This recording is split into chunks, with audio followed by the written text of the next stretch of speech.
안녕하세요. 매일 묵상. 오늘은 로마서 12장 9절부터 21절 말씀 보도록 하겠습니다. 우리 계속해서 로마서를 보고 있죠. 로마서 12장은 이제 전체적인 내용은 이런 겁니다. 그러니까 하나님 앞에서 우리 자신의 삶을 거룩한 산 제사로 드리라는 거죠. 기억나시나요? 그러니까 제사는 원래 제물이 죽어야 됩니다. 근데 우리는 산 제사로 제물을 드리라고, 우리 삶을 드리라고 말해요. 그러니까 왜 산 제사일까요? 우리의 삶 전체가 하나님께 드리는 예배가 되어야 한다, 이런 거죠. 예배는 종교 의식일 뿐만 아니라, 그렇죠? 종교 의식이기만 하는 게 아닙니다. 우리 삶에서 늘 하나님을 경외하면서 그분을 찬양하고 생각하면서 살아가는 라이프 스타일이죠. 그게 바로 예배이기도 합니다. 그래서 우리의 삶을 주께 예배로 드리는 것, 그게 거룩한 살아있는 제사인 거죠. 그 제사를 주께 드리는 방법, 하나님을 예배하는, 삶에서 예배하는 방법이 뭡니까? 이웃사랑입니다. 그래서 9절부터 21절까지는 이웃사랑에 관한 메시지가 등장합니다. 읽어드리죠. 사랑에는 거짓이 없나니, 여기서 거짓이 없다라고 말하는 말은 이제 진실하다라는 의미인 겁니다. 그러니까 위선적이지 않은이라는 의미를 가진 단어거든요. 그래서 왜 위선으로 사랑할 수 있잖아요. 그러니까 사랑하는 척하면서 사실은 자기 자신을 돋보이려고 하는 행동들, 이런 것들이 위선적인 사랑이잖아요. 그러니까 이제 진짜 사랑은 거짓이 없다. 그래서 악을 미워하고 선에 속하라, 이렇게 이야기를 합니다. 그러니까 진짜 사랑은 상대방의 악을 보면서도 그것까지도 그냥 바라보는 것, 용납하는 것이 아닙니다. 그러니까 죄로부터 벗어날 수 있도록, 그 사람이 깨끗해지고 거룩한 사람이 될 수 있도록 지속적으로 노력하는 것을 의미하는 거죠. 그러면서 형제를 사랑하여 서로 우애하고 존경하기를 서로 먼저 하며 부지런하며 게으르지 말고 열심을 품고 주를 섬기라. 그러니까 가족 관계로서 형제를 사랑하라는 이야기를 하는 거죠. 그렇죠? 그러면서 11절에는 갑자기 주제가 바뀌는 것 같습니다. 이제 열심히 품고 주를 섬겨라. 소망 중에 즐거워하며 환난 중에 참으며 기도에 항상 힘써라, 이렇게 얘기를 하잖아요. 그러니까 무슨 말이냐면, 형제를 사랑하다 보면은 어, 형제를 사랑하는 일은 우리 보통 게으르기가 쉽죠. 그렇죠? 그러니까 여러분들이 나는 뭐 11절에 상관이 없어. 11절은 말씀 부지런해라. 나는 아침에 새벽 일찍 일어나고 열심히 하루 종일 일하는 사람이야. 그러니까 11절의 말씀은 나랑 상관이 없어 라고 생각할 수 있지만, 우리는 보통 우리가 원하는 쪽에서만 부지런합니다. 예. 저는 뭐 어디 맛집 알아보고 뭐 먹는 거 이런 거는 보통 부지런해요. 그렇지만은 뭐 이웃사랑이나 내가 하고 싶지 않은 일을 하는 때는 미뤄두는 못된 습관이 있단 말이에요. 그렇죠? 여러분들도 아마 뭔지 알 겁니다. 근데 우리가 다 형제를 사랑하는 데는 게으른 편이에요. 그러니까 그러지 말라는 거죠.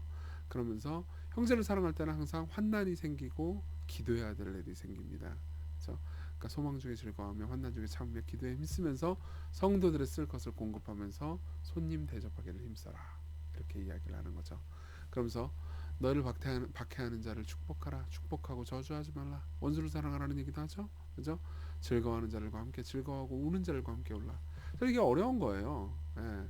우는 자들과 함께 울라, 이거는 좀 상대적으로 쉬워 보입니다. 그렇지만 즐거워하는 자들과 함께 즐거워하고, 이건 어려워요. 왜요?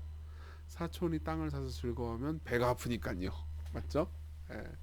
그러니까 이제 사람들과 자기 자신을 동일시하라는 거죠. 누군가 되게 슬퍼하고 있어요. 그러면은 함께 우는 거는 그 사람의 슬픔과 내가 동일시됐기 때문입니다. 그렇지 않습니까?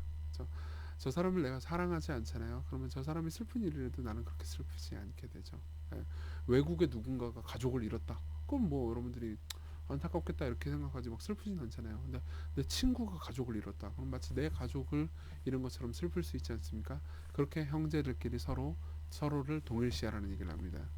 서로 마음을 같이하며 높은 데 마음을 두지 말고 도리어 낮은 데 청하며 스스로 지혜 있는 체 하지 말라. 아무에게도 악을 악으로 갚지 말고 모든 사람 앞에서 선한 일을 넘어하라.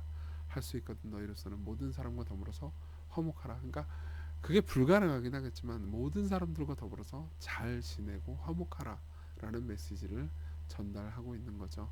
이게 우리가 삶을 통해서 살아갈 때 드리는 거룩한 산 제사입니다. 근데 19절부터는요, 좀 더 급진적인 메시지를 전합니다. 뭐라고 말합니까? 원수를 사랑하라는 메시지를 전하죠. 내 사랑하는 자들아, 너희가 친히 원수를 갚지 말고 하나님의 진노하심에 맡기라. 기록되었을 때 원수 갚는 것이 내게 있으니 내가 갚으리라고 주께서 말씀하시니라. 이게 무슨 말인지 설명해 드릴게요. 자, 이게 참 대단한 건데요. 원수를 갚지 말고 하나님의 진노하심을 맡기래요. 원수를 용서하고 사랑하래요. 예. 어떻게 느껴지세요? 아, 여러분 제가 이런 말씀을 드리겠습니다. 저는 옛날에 이런 식으로 생각했어요. 원수를 사랑해야 되는 이유가 예수님께서 그렇게 명령하셨고 그게 뭐 중요하고 뭐 그러니까 바른 말씀이니까 이렇게 생각했었어요. 근데 삶을 살다가 저도 되게 억울하고 막 배신당한 고통을 경험한 적이 있거든요. 근데 그때는 이 원수를 사랑하라는 말씀이 당위로만 느껴지지 이제 전혀 받아들이고 싶지 않더라고요. 근데 19절에서 원수를 사랑하고 갚지 말고 원수를 위해서 기도하라고 하는 이유가 무엇입니까? 하나님께서 원수를 대신 갚으실 거니까요. 하나님께서 원수를 안 갚는 게 아니에요. 그냥 무조건 사랑해 이렇게 얘기하는 게 아닙니다. 내가 갚겠다. 그렇죠? 생각해보면 우리가 원수를 갚으려고 하면 우리는 능력도 없고 그대로 갚아줄 수가 없는 경우가 허다하단 말이에요. 그래서 하나님께서는 마지막 날 심판 때 모든 것을 그대로 갚으실 겁니다. 그러면서 20절 원수가 줄이거든 먹이고 목마르거든 마시게 하라. 그래야므로 네가 숯불을 그 머리에 쌓아놓으리라 이렇게 얘기하죠. 숯불을 쌓아놓는다는 건 이 표적을 설정한다는 의미입니다. 상대방이 저 사람이 내 원수입니다라고 하나님께 표적을 설정한다는 거예요. 그 뭘 의미하는 거예요? 그러니까 그들을 사랑하고 너희들이 섬기잖아. 그럼 하나님께서 그들이 사랑하고 섬기는데도 불구하고 너희들에게 용서를 구하지 않는 자들을 향해서 더 큰 심판을 내릴 거다. 그러니까는 그 사람이 심판받기를 원하느냐? 그 사람을 사랑해라. 오히려 이렇게 역설적으로 얘기하는 거죠. 기독교는 불의한 종교가 아닙니다. 무슨 말이냐면은 무조건 참어. 네가 불의한 일을 당해서 참어. 이렇게 얘기하는 게 아닙니다. 일단 참아라. 네가 당했던 불의를 내가 갚아줄 것이다. 나는 반드시 정의를 세울 거다. 네가 직접 보복하는 것보다 내가 마지막 날 정의롭게 보복하는 것이 훨씬 낫다. 이렇게 얘기하는 거죠. 우린 그걸 억울하게 생각하는 경우가 많습니다. 그렇지만 사실 생각하면 그렇게 억울한 일이 아니에요. 여러분 보세요. 살인자가 있어요. 그럼 여러분들이 직접 가서 죽이고 싶습니까? 물론 그런 마음이 들겠죠. 근데 대체로는 법이 대신 처벌하는 것을 바랄 겁니다. 그렇죠? 그래서 판사가 저 사람을 뭐 사형 혹은 뭐 무기징역 이렇게 시키는 걸로 법적인 공정한 엄밀한 처벌을 바르게 받기를 바라죠. 거기서 진짜 맺힌 것이 풀리는 거거든요. 마찬가지로 우리의 맺힌 것이 풀리는 건 우리가 싫어하는 사람, 우리를 여러분들을 싫어함으로써 여러분들의 마음 가운데 슬픔과 분노와 비통함을 쌓아놓는 그 사람들 있잖아요. 그 사람들이 하나님의 거룩한 법정에서 심판받기를 바라는 겁니다. 그렇죠? 그래서 악에게 지지 말고 선으로 악을 이기라고 말하는 거죠. 적용해 볼까요? 두 가지 적용해 보겠습니다. 첫 번째입니다. 이웃을 사랑하는 방법 중에서 어떻게 사랑하느냐? 내 몸처럼 사랑하는 겁니다. 이웃을 사랑하는 방법은 이거예요. 상대방의 죄는 미워하되 죄인인 상대방을 사랑하는 거죠. 여기에 대해서 C.S. 루이스가 굉장히 통찰력 있는 말을 한 적이 있습니다. 제가 읽어드리죠. 그러고 보니 오래전에 기독교의 스승들이 악한 사람의 행위는 미워하되 그 사람 자체, 악한 사람 자체는 미워하지 말라고 했던 말이 생각나는군요. 그들이 늘 말했듯이 죄는 미워하되 죄인은 미워하지 말라는 겁니다. 오랫동안 저는 이런 구분이 너무 지나쳐서 우습기까지 하다고 생각했습니다. 어떻게 어떤 사람의 행위는 미워하면서 그 사람을 미워하지 않을 수 있단 말입니까? 그러나 몇 년 후 제가 평생토록 그렇게 대해온 사람이 한 명 있다는 걸 알게 됐습니다. 누굽니까? 그 사람은 바로 저 자신이었습니다. 그렇죠? 우리는 우리 자신의 죄를 싫어하고 미워하긴 하지만 우리 자신을 너무 사랑하잖아요. 안 그래요? 저는 자신의 비겁함이나 자만심이나 탐욕은 그렇게 싫어하면서도 계속 자신을 사랑해왔습니다. 여러분들 중에서도 그런 분들이 있을 거예요. 내가 막 성깔 부릴 때 그 잘못됐다는 걸 알면서도 성깔 부리잖아요. 그리고 성깔 부린 내가 너무 밉죠. 그렇지만 성깔 부린 내가 변화되기를 원치는 않습니다. 나는 너무 나를 아끼고 사랑하니까요. 네. 우리는 자기중심적인 존재잖아요. 그렇죠? 그런 측면에서 여러분들 스스로를 대하는 것처럼 이웃을 대하잖아요. 그럼 여러분들은 죄인을 사랑하는 동시에 죄를 미워하게 될 겁니다. 네. 그리고 두 번째입니다. 두 번째는요. 아직 기도하지 마요.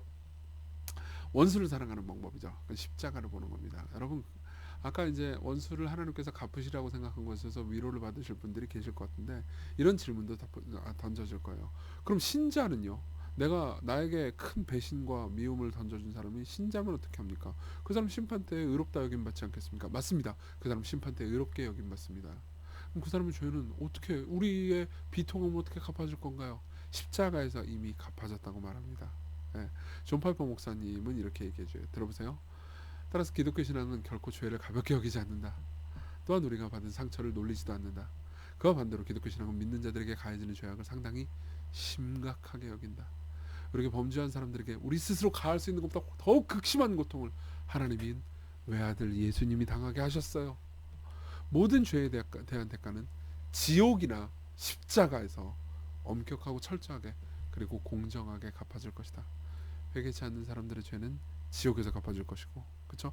여러분들을 고통스럽게 한 그 사람이 회개치 않는다면 지옥에서 갚아줄 겁니다. 그 죄는요. 그리고 회개한 사람들이라면요, 십자가에서 이미 갚아졌습니다. 십자가를 바라볼 때 여러분들의 맺힌 비통함이 서서히 풀리게 될 겁니다. 그리스도께로 오십시오. 그 십자가를 바라보십시오. 그러면 여러분들의 마음이 사랑에 잠겨서 서서히 풀리는 것을 보게 될 겁니다. 우리 같이 기도합시다. 두 가지 기도 제목 놓고 기도해요. 복음의 은혜 안에서 형제자매들을 사랑하게 되는 믿음 달라고, 복음의 사랑을 크게 보여주셔서 위선 없고 진실한 사랑할 수 있게 해달라고 기도합시다. 그리고 마음의 비통함과 분노, 오늘 출근할 때부터 이미 가지고 계신 분들이 계실지 모르겠어요. 다스릴 수 있도록 힘을 주시고 원수를 사랑하라 하신 말씀에 순종할 수 있게 해주세요. 우리 같이 간절히 기도합시다.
기도하겠습니다.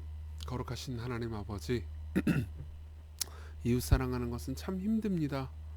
그래서 이 부분에 있어서만큼은 부지런한 사람들도 게으를 수밖에 없습니다. 복음의 은혜를 우리에게 깨닫게 해주시고 성령의 능력으로 우리를 변화시켜 주십시오. 그래서 기쁨으로 이웃을 사랑하며 심지어 원수를 사랑할 수 있을 만큼 사랑이 우리 마음 가운데 흐르게 해주십시오. 우리가 하나님의 원수였지만 당신의 사랑을 받았다는 것을 기억하게 해주십시오. 예수님 이름으로 기도했습니다. 아멘. 네, 복음의 은혜 안에서 오늘 기쁜 하루 되셨으면 좋겠습니다.